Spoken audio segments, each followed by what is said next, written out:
Hali gani mwanafamilia wa channel tupendwa hii hapa ya Kileo Media. Kama ndo mara kwa kwanza basi nikusii usisahau kusubscribe, kulike, kushare pamoja na kucomment bwana.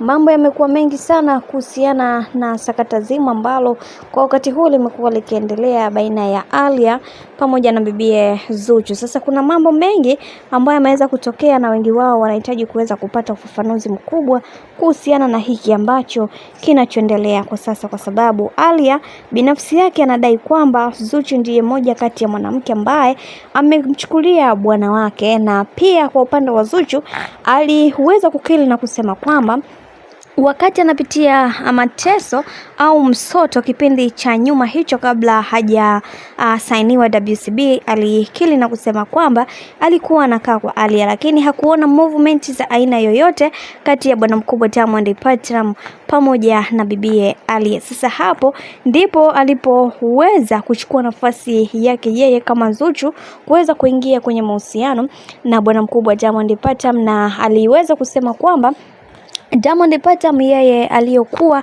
anawajua wake zake ambao waliweza kutoka nao ni bibie Zari pamoja na bibie Tanasha Donna, lakini tuliweza kuona baadhi ya watu wengi walimdhihaki sana bibie Zuhura, na hii ni kutokana na kuweza kutoa maelezo ambayo hayajaweza kujitosheleza. Lakini kwa upande wa Alia alikiri na kusema kwamba sio kila kitu watu wanatakiwa kuweza kukijua, akimaanisha kwamba marafiki ambao alikuwa anaishi nao hususan Zuchu pamoja na weza wake, yeye binafsi alifanya mahusiano yake yeye na bwana mkubwa Diamond Platnumz kuwa asili. Lengo kubwa ni kutuweza kutengeneza thamani yake yeye kama mwanamke, lakini pia ukumbuke Alia ni mfanyakazi wa bwana mkubwa Diamond Platnumz, so alitumia kigezo hicho ili kuweza kumlinda bosi wake na skendo mbaya ambazo zingeweza kuzuka kwa namna moja ama nyingine. Sasa kwa hiki ambacho sasa hivi kinachoendelea, kiukweli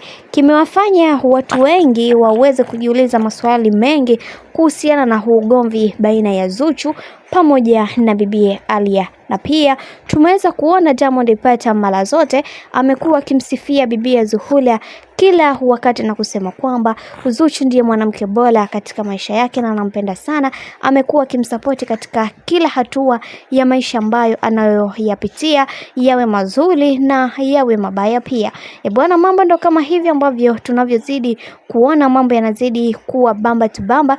Mimi nikusii kitu kimoja, ndo mara kwa kwanza usisahau kusubscribe, like, kushare pamoja na kucomment, kwani ukifanya hivyo utakuwa umejiweka katika nafasi nzuri. Like, kushare pamoja na kucomment.